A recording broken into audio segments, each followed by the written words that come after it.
ढलती हुई शाम में हार्बिंजर लेन के आखिर में एक मकान खड़ा था, एक लंबा साया। यह मकान वर्षों से वीरान पड़ा था, जैसे समय ने इसे भुला दिया हो। जब से एमा की दादी गुजर गई थीं, तब से यह घर सालों से खाली पड़ा था। यह घर अब एक खंडहर बन चुका था, जहां कोई भी जाने की हिम्मत नहीं करता था। अब जंगली घास उगे हुए लॉन को ढके हुए थे और दीवारों से रंग छिल रहा था, जैसे घाव से पपड़ी। यह घर अब एक भूतिया जगह की तरह दिखता था, जहां हर कोने में एक कहानी छुपी हुई थी। ज्यादातर लोगों के लिए यह जगह ऐसी थी जहां कोई नहीं जाना चाहता था, टूट फूट और भूली हुई यादों की निशानी। लेकिन एमा के लिए यह एक पहेली थी, जिसे सुलझाने की जरूरत थी।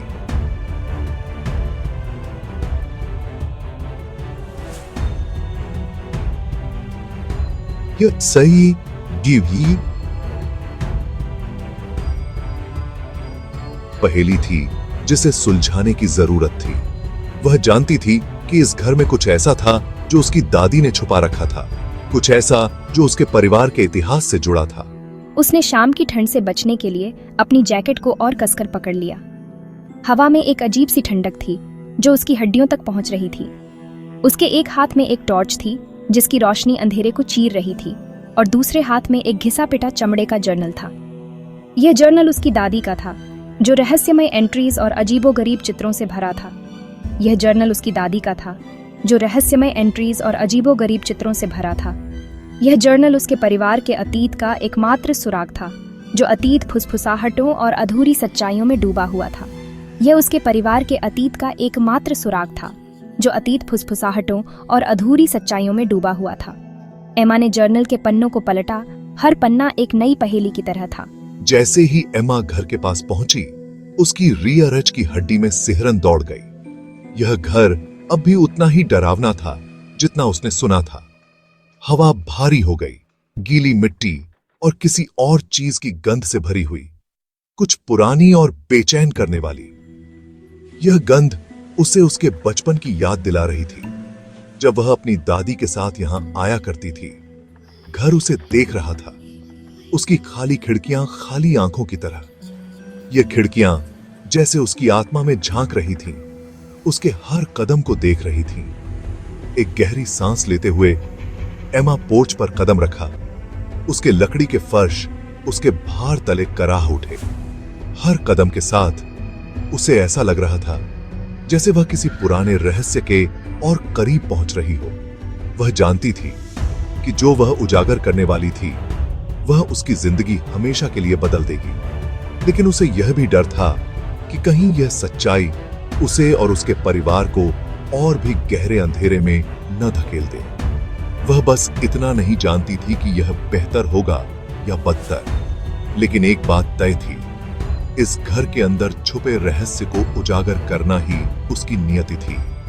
अंती पुराना घर सड़ांत की गंध से भरा हुआ था। यह घर वर्षों से वीरान पड़ा था और समय ने इसे अपनी गिरफ्त में ले लिया था।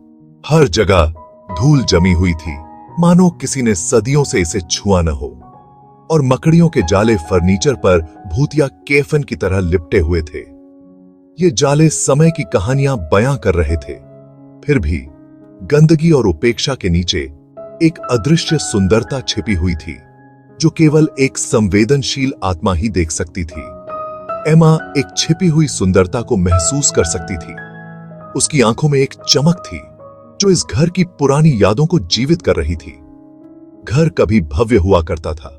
इसकी दीवारें कहानियों से भरी हुई थीं, हंसी और जिंदगी से भरा हुआ। यहां कभी बच्चों की किलकारियां गूंजती थीं और परिवार के सदस्यों की हंसी सुनाई देती थी। ही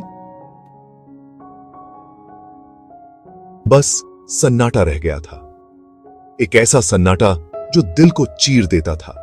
उसने एक धूल भरे पियानो पर अपनी उंगलियां फेर दी, मानो वह उस समय को महसूस कर रही हो जब यह पियानो संगीत से गूंजता था। उसकी कीस चिपकी हुई और पीली पड़ गई थी। यह पियानो अब केवल एक यादगार बनकर रह गया था। उसने अपनी दादी को इसे बजाते हुए, उसकी उंगलियों को हाथी दांत पर नाचते हुए घर को संगीत से भरते हुए कल्पना की। उसकी दादी की उंगलियां जैसे जादू बिखेर रही थीं। घर को संगीत से भरते हुए कल्पना की। वह संगीत अब भी उसकी यादों में गूंज रहा था। इन दीवारों में और कौन से रहस्य छिपे हैं? क्या ये दीवारें उन कहानियों को छुपा रही हैं जो कभी कहीं नहीं गईं? एमा इसका पता लगाने की ठान चुकी थी। उसकी जिज्ञासा उसे आगे बढ़ा रही थी। वह एक कमरे से दूसरे कमरे में भटकती रही, हर कोने में कुछ नया खोजने की उम्मीद में। उसकी टॉर्च फीके पड़ चुके वॉलपेपर और फटी हुई तस्वीरों को रोशन कर रही थी। हवा ठंडी होती गई और हर कदम के साथ उसकी जिज्ञासा बढ़ती जा रही थी और एमा को अपनी गर्दन के पिछले हिस्से पर एक चुभन महसूस हुई, मानो कोई उसे देख रहा हो। यह एहसास उसे और भी सतर्क बना रहा था, मानो कोई उसे देख रहा हो। एहसास उसे और भी सतर्क बना रहा था। वह रुकी, सुन रही थी, लेकिन उसकी अपनी सांसों की आवाज और उसके चारों ओर घर के चरमराने की आवाज के अलावा कुछ नहीं था। यह सन्नाटा उसे और भी बेचैन कर रहा था। लेकिन उसकी अपनी सांसों की आवाज और उसके चारों ओर घर के चरमराने की आवाज के अलावा कुछ नहीं था।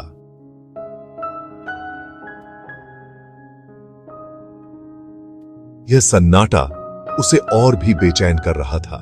जर्नल खोलकर एमा ने उसके फटे हुए पन्नों को पलटा। यह जर्नल समय की कहानियों को समेटे हुए था। एमा ने उसके फटे हुए पन्नों को पलटा। हर पन्ना एक नई कहानी बयां कर रहा था। लिखावट सुंदर थी, कुछ जगहों पर लगभग अस्पष्ट। यह लिखावट उसकी दादी की थी, जो अब केवल यादों में ही जीवित थी। उसने अपनी दादी का नाम पहचान लिया, साथ ही कुछ और नाम भी जिन्हें वह नहीं जानती थी। ये नाम उसके लिए अनजान थे, लेकिन उनके पीछे की कहानियां उसे जानने की उत्सुकता थी। साथ ही कुछ और नाम भी जिन्हें वह नहीं जानती थी।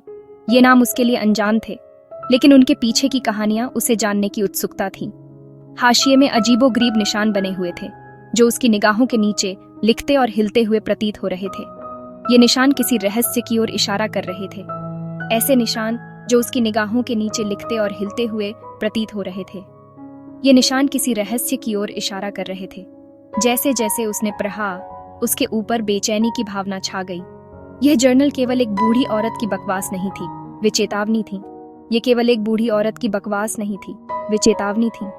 ये चेतावनियां उसे किसी अनजान खतरे की ओर इशारा कर रही थीं, जो इस घर में छिपा हुआ था। उस रात जब एमा बिस्तर पर लेटी थी, तो थटे यह एहसास नहीं हो रिमेना था कि कोई थटे देख रिमेना है। पुराना घर जो दिन में इतना शांत रिमेनता था, रात में हर आहट पर जीवंत हो उठता था। छत की खिड़की के बाहर पत्तों की हर सरसराहट पोर्च पर फुटस्टेप्स की तरह सीमती था। जैसे ही वह सोने जा रिमेनी थी, एमा ने धैर्य लिस्टना। एक धीमी फुसफुसाहट, बमुश्किल लिस्ट नहीं देने वाली, दत्त के कमरे के बाहर दालान से आ रिमेनी थी। यह एक धीमी, गले से निकलने वाली आवाज थी, जैसे कोई कुएं के नीचे से बोल रिमेना हो। दत्त की आंखें खुल गईं। दत्त का दिल थत की एंगल्फती में लाउडरी से धड़क रिमेना था। धट ने गौर से लिसना, लेकिन आवाज फिर नहीं आई। क्या धट ने कल्पना की थी? घर पुराना था, आवाजें तो आनी ही थी, फिर भी डर की एक गांठ धट के पेट में कस गई। बातें आज़माए से भी इस एहसास को दूर नहीं कर सकी कि कुछ गड़बड़ है। पर इन गलफइयों में कुछ भयावह छिपा है। अगले दिन एमा ने फुसफुसाहट को अपनी कल्पना का फल मानकर कार्य करने की कोशिश की। दत्त ने खुद से कहा कि यह तो बस पुराने घर की दरारों से हवा की सीटी थी, लेकिन गैवरी वेराई से दत्त का एक हिस्सा जानता था कि कुछ सही नहीं है। फुसफुसाहट बहुत वास्तविक थी, बहुत क्लोज, और वे तेज होती जा रिमेनी थी। जैसे जैसे दिन रात में बदलते गए, फुसफुसाहट तेज होती गई, ज्यादा जिद्दी होती गई। ये फुसफुसाहटें एक अजीब सी बेचैनी पैदा कर रही थीं, जैसे कोई अदृश्य शक्ति हर कोने में छिपी हो। वे हर जगह लग रहे थे, दीवारों से रेंगते हुए, जैसे कोई अदृश्य हाथ उन्हें खींच रहा हो। खाली दालानों में गूंजते हुए, हर कदम पर एक अजीब सी गूंज सुनाई देती थी, जैसे कोई पुरानी यादें ताजा कर रहा हो। कभी कभी एमा कसम खा सकती थी कि उसने किसी को उसका नाम फुसफुसाते हुए सुना है, जैसे कोई उसे पुकार रहा हो। उसके कान को एक ठंडी सांस छूकर चली गई। यह एहसास उसे अंदर तक कंपा देता था, उसकी दादी की पत्रिका के निशान घर के चारों ओर दिखाई देने लगे। ये निशान जैसे किसी रहस्य की कुंजी थे। उसने उन्हें फर्नीचर पर धूल में उकेरा हुआ पाया, जैसे कोई पुरानी कहानी बयां कर रहे हों। दीवारों पर पेंट में खरोंच कर बनाया हुआ ये निशान जैसे किसी अनदेखी शक्ति का संकेत थे। वे अशांत करने वाली आकृतियां थीं, सर्पिल और आंखें जो उसे हर वक्त देखती रहती थीं। मुंह खामोश चीखों में जमे हुए थे। ये चीखें जैसे किसी पुराने दर्द की गवाही दे रही थीं। वे एक भयावह ऊर्जा के साथ स्पंदित होते हुए प्रतीत होते थे, जैसे किसी अदृश्य शक्ति से भरे हुए हों। उसे देख रहे थे, उसे आंक रहे थे। ये निशान जैसे उसकी हर हरकत पर नजर रख रहे थे। एम्मा की नींद बुरे सपने से ग्रस्त हो गई। हर रात उसे एक नया डरावना सपना आता था। वह चमकती आंखों वाली छायादार आकृतियों के बारे में सपना देखती थी जो उसे घूरती रहती थी। उनकी आवाजें काले रहस्यों को फुसफुसाती थीं, जैसे कोई पुरानी साजिश रच रही हो। उनकी हंसी अंतहीन गलियारों में गूंजती थी। यह हंसी जैसे उसकी हिम्मत को तोड़ने के लिए थी। वह ठंडे पसीने में जागती, जैसे किसी भयानक अनुभव से गुजर कर आई हो। अदृश्य हाथों को उसकी त्वचा पर ब्रश करते हुए महसूस करती। घर बदल रहा था, जैसे कोई अदृश्य शक्ति उसे अपने कब्जे में ले रही हो। एक पुराने जीर्ण शीर्ण भवन से कहीं अधिक कुछ होता जा रहा था। यह घर अब एक जीवित बुराई का रूप ले रहा था। यह ऐसा था जैसे वह एक लंबी नींद से जाग रहा हो और अब अपनी पूरी शक्ति के साथ उभर रहा हो। उसकी भयावह उपस्थिति हर गुजरते दिन के साथ मजबूत होती जा रही हो। यह घर अब एक जीवित बुराई का केंद्र बन चुका था और एमा अंदर फंस गई थी, जैसे कोई अदृश्य जाल उसे जकड़ी एशाई रहा हो। डर और अनिश्चितता के उसके जाल में फंस गई थी।